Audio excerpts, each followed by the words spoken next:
Assalamualaikum warahmatullahi wabarakatuh.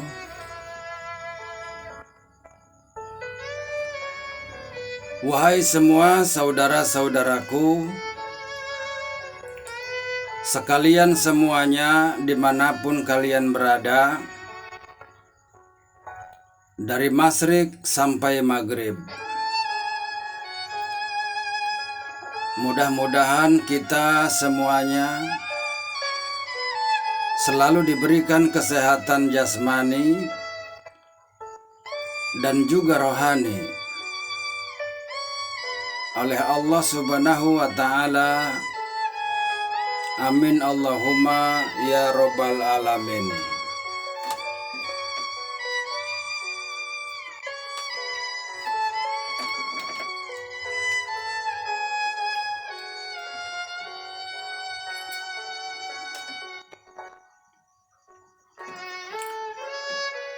Wahai semua saudara-saudaraku, pada kesempatan kali ini yaitu saya akan membahas dan menceritakan yaitu tentang kitab Injil dan juga kitab Al-Quran.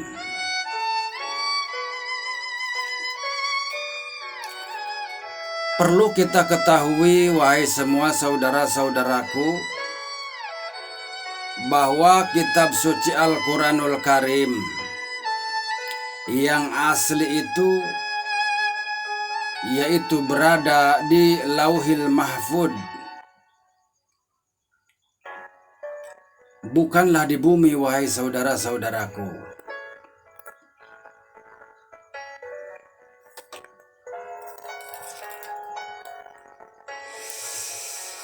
Dan yang ada di muka bumi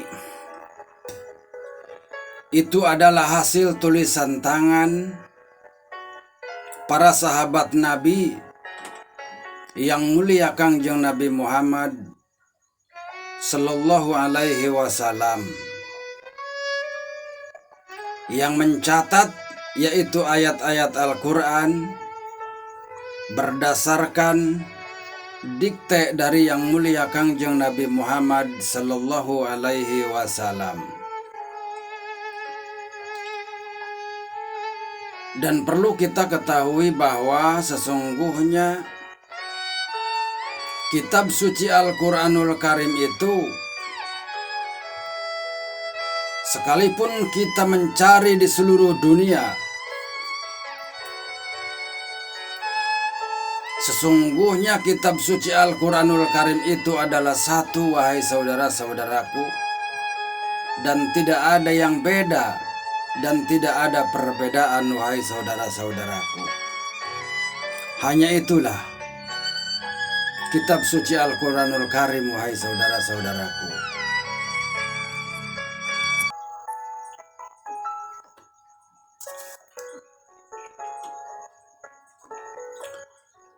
Dan kitab suci Al-Quranul Karim itu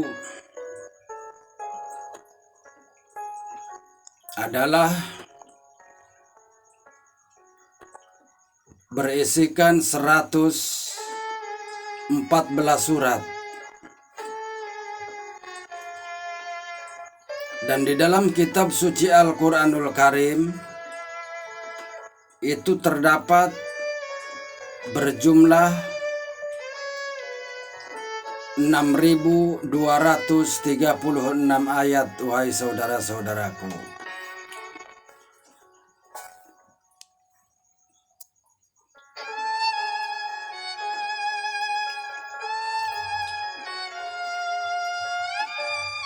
Dan seluruhnya yang ada di dalam kitab suci Al-Quranul Karim itu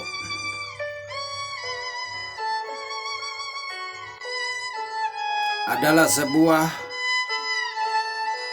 firman Allah Subhanahu wa Ta'ala yang dikabarkan kepada yang mulia Kangjeng Nabi Muhammad Sallallahu Alaihi Wasallam. Wahai saudara-saudaraku, dan pada intinya adalah bahwa sesungguhnya kitab suci Al-Quranul Karim itu sangat mudah ditemukan dan tidaklah bertele-tele, wahai saudara-saudaraku.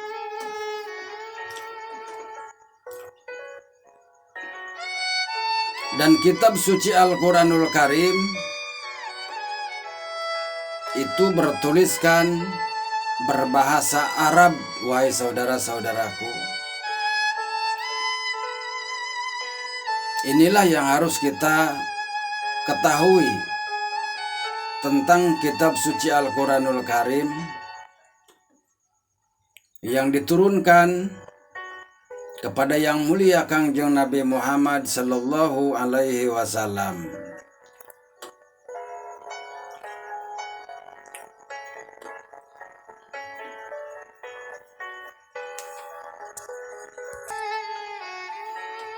Dan perlu kita ketahui, wahai semua saudara-saudaraku, dari zaman dahulu sampai saat ini, manusia-manusia yang ada di muka bumi tak terhitung jumlahnya, wahai saudara-saudaraku,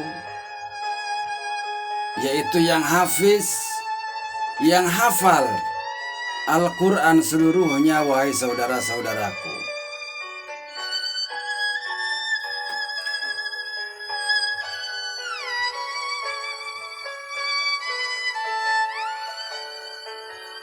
Dan ayat-ayat suci Al-Quranul Karim itu terjaga dan dijaga oleh Allah Subhanahu wa Ta'ala,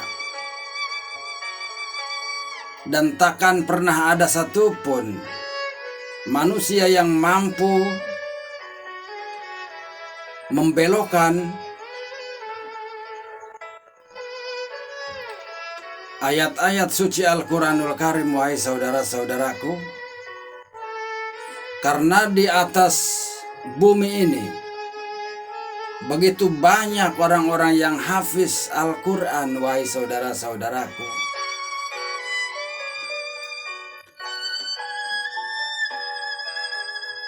Itulah sesungguhnya keistimewaan kitab suci Al-Quranul Karim, wahai saudara-saudaraku. Begitu mudah untuk menemukannya, begitu mudah untuk belajarnya. Apalagi pada zaman saat ini, zaman yang sudah modern, wahai saudara-saudaraku. Gampang kita menemukannya dan mudah untuk yaitu belajarnya, wahai saudara-saudaraku. Tidak ada kebohongan dan tidak ada kedustaan yang berada di dalam Al-Quran. Semua terceritakan dengan tersusun rapi, yaitu seluruh firman Allah Subhanahu wa Ta'ala. Dan perlu kita ketahui bahwa sesungguhnya kitab suci Al-Quranul Karim itu adalah sebuah kabar, berita dari Allah Subhanahu wa Ta'ala. Kabar tentang semuanya, kabar tentang kehidupan, kabar tentang sejarah dunia dan manusia, dan Allah menerangkan tentang hukum-hukuman. Itu semuanya lengkap tercantum di dalam kitab suci Al-Quranul Karim, wahai saudara-saudaraku.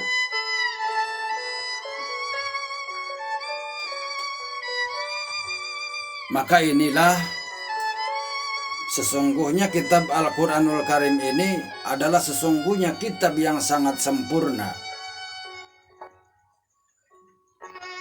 Dan kitab suci Al-Quranul Karim adalah sang penyempurna dari seluruh kitab-kitab terdahulu, yaitu kitab Taurat, kitab Jabur dan juga kitab Injil, wahai saudara-saudaraku. Seperti itu.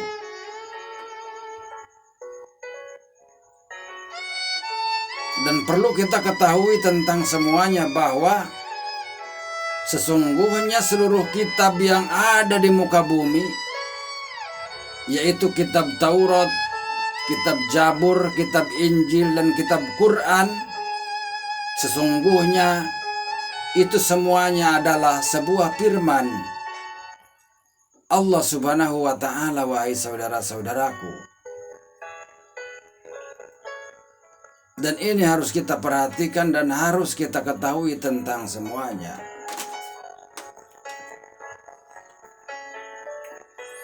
Tapi jika diri kita melihat dan mengkaji, meneliti tentang kitab-kitab yang lain, seperti contoh yaitu kitab Injil, wahai saudara-saudaraku, di dalam sejarah mengatakan bahwa kitab Injil yang asli itu diturunkan kepada Nabi Isa di daerah Yerusalem pada awal abad 1 Masehi, dan kitab Injil itu ditulis dalam bahasa Suryani dan menjadi pedoman bagi kaum Nasrani, wahai saudara-saudaraku. Secara tradisional, 4 Injil ditulis oleh Rasul Matius, Yohanes, Markus, dan Lukas. Namun Injil yang ditulis secara anonim baru dikaitkan dengan tokoh-tokoh tersebut pada abad 1 dan 2.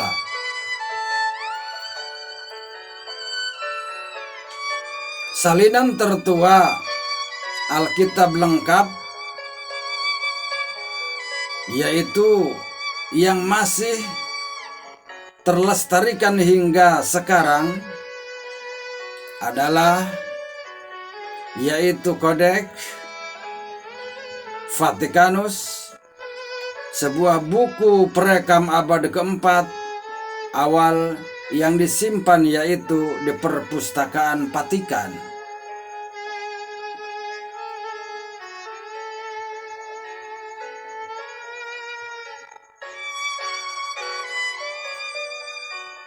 Dan kalau kita menggali tentang semuanya, sesungguhnya kitab Injil itu diturunkan kepada Nabi Allah Isa alaihi salam di wilayah yaitu Yerusalem. Akan tetapi kitab Injil yang asli yaitu disimpan di wilayah Vatikan. Sementara Vatikan itu adalah negara Roma kalau tidak salah, wahai saudara-saudaraku.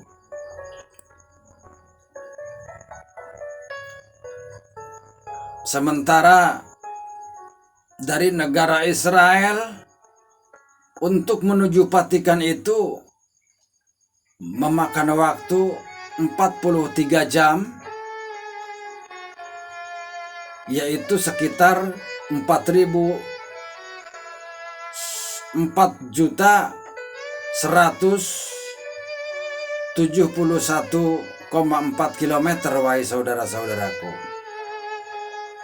4.171,4 meter, wahai saudara-saudaraku. Itu jauhnya dari wilayah Israel yaitu ke wilayah Vatikan, wahai saudara-saudaraku.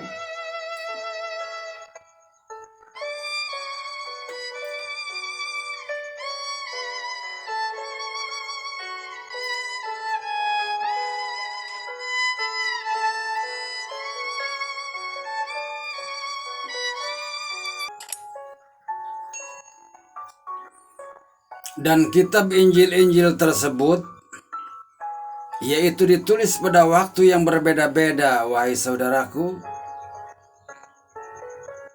Injil Markus yaitu ditulis sekitar tahun 50-an hingga awal 60-an atau akhir 60-an, wahai saudaraku.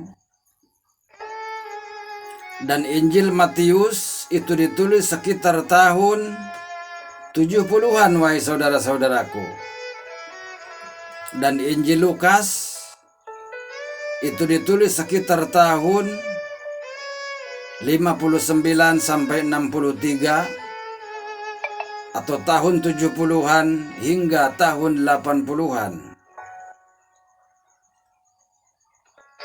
Dan Injil Yohanes itu ditulis sekitar tahun 85 hingga mendekati yaitu 100 atau tahun 100 atau tahun 50-an hingga yaitu tahun 70-an, wahai saudara-saudaraku.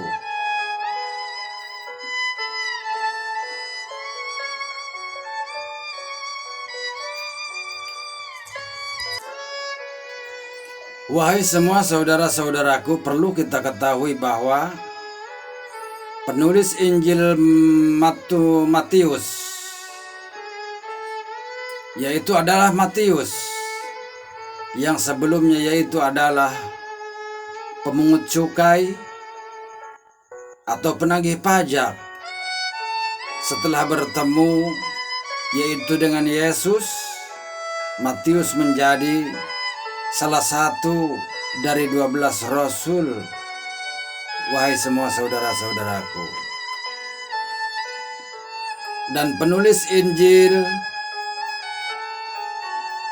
menurut Markus adalah yaitu Markus, yang tidak termasuk murid Yesus Kristus. Markus menjadi asisten Rasul Petrus dan mungkin menulis Injilnya berdasarkan apa yang dipelajari dari Petrus.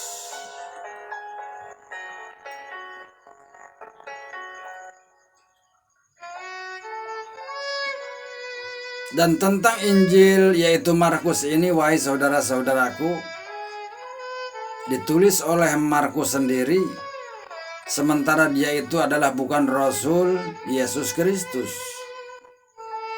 Dan dia menulis kitab Injil itu adalah yang dipelajari yaitu dari Petrus, wahai saudara-saudaraku.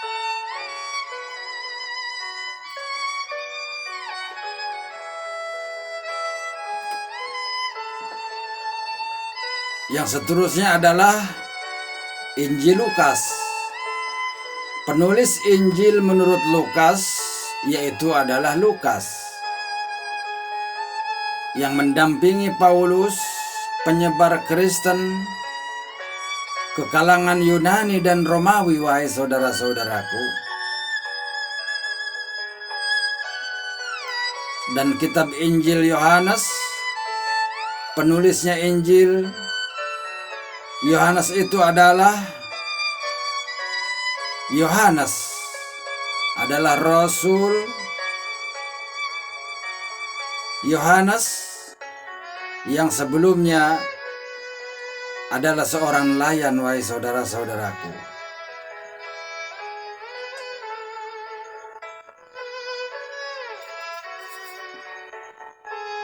Itulah sebuah kisah tentang antara dua kitab. Dan ini yang harus kita perlu memahami tentang kitab, wahai saudara-saudaraku. Yang pertama, sungguh seluruh kitab yang ada di muka bumi itu adalah semuanya firman dari Allah Subhanahu wa Ta'ala.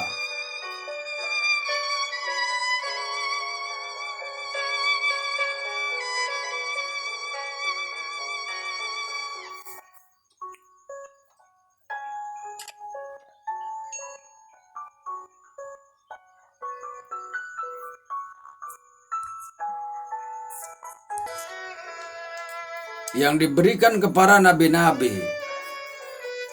yaitu Nabi Musa, Nabi Daud, Nabi Isa, dan juga Nabi Muhammad Sallallahu Alaihi Wasallam. Wahai saudara-saudaraku, seluruhnya adalah firman Allah Subhanahu wa Ta'ala.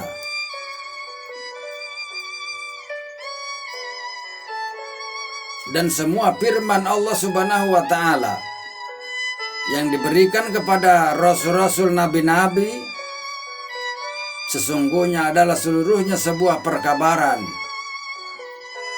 untuk kehidupan umat manusia, agar semuanya menjadi manusia yang sejati, manusia yang berakhlak mulia,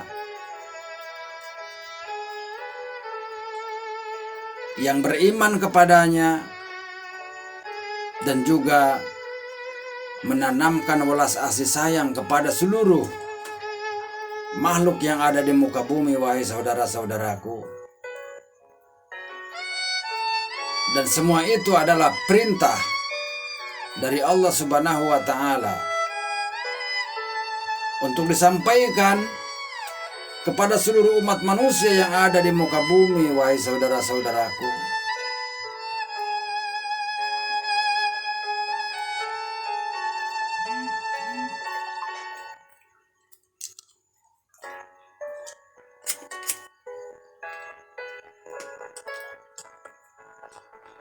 dan semua firman itu diberikan kepada seluruh para rasul, para nabi, untuk disampaikan kepada seluruh umat manusia yang ada di muka bumi, agar menjadi orang-orang yang berakhlak mulia dan sebuah benteng dari tipu daya dari golongan bangsa jin dajjal. Wahai saudara-saudaraku, jadi sungguh seluruh firman Allah diberikan kepada seluruh para nabi dan rasul itu adalah sebuah tembok atau benteng diri manusia untuk menghadapi dari golongan bangsa jin dajjal. Wahai saudara-saudaraku,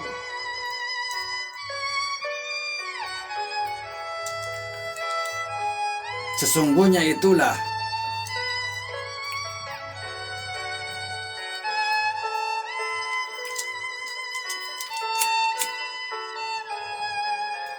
kehendak Allah Subhanahu wa Ta'ala. Itu adalah sebuah kehendak Allah Subhanahu wa Ta'ala. Karena dahulu, pada zaman dahulu, pada zaman Nabi Adam, Allah menyuruh kepada seluruh makhluk yang ada di muka bumi agar semuanya bersujud kepada Nabi Adam. Akan tetapi iblis itu tidak menurut kepadanya. Wahai saudara-saudaraku,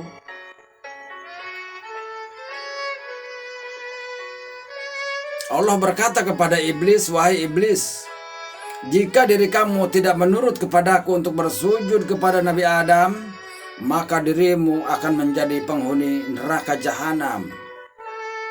Dan iblis menjawab, "Tidak apa-apa." Dia rela untuk menjadi penghuni neraka jahanam. Akan tetapi bangsa dari golongan bangsa iblis itu, yaitu meminta izin kepada Allah Subhanahu wa Ta'ala, dan iblis berkata, "Izinkan aku untuk menggoda Nabi Adam dan seluruh umat manusia, yaitu anak cucu Nabi Adam, dari sekarang sampai yaumal kiamah." Sesungguhnya itulah konteksnya. Wahai saudara-saudaraku, seluruh firman-firman Allah itu adalah sebuah dinding penghalang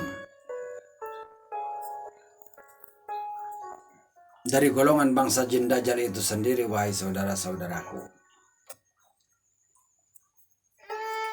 jika diri kita semuanya bertakwa, beriman kepada Allah Subhanahu wa Ta'ala, maka sesungguhnya dari golongan bangsa jin Dajjal itu tidak ada kemenangan.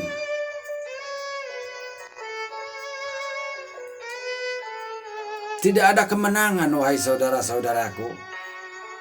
Karena mereka semuanya bertujuan menjerumuskan umat manusia ke dalam kesesatan.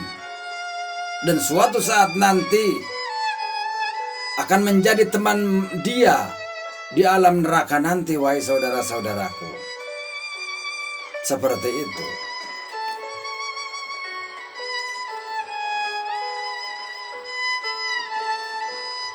Dan jika seluruh manusia yang ada di muka bumi ini beriman bertakwa kepada Allah Subhanahu wa Ta'ala, sesungguhnya dari golongan bangsa jin Dajjal iblis itu sesungguhnya malu, wahai saudara-saudaraku.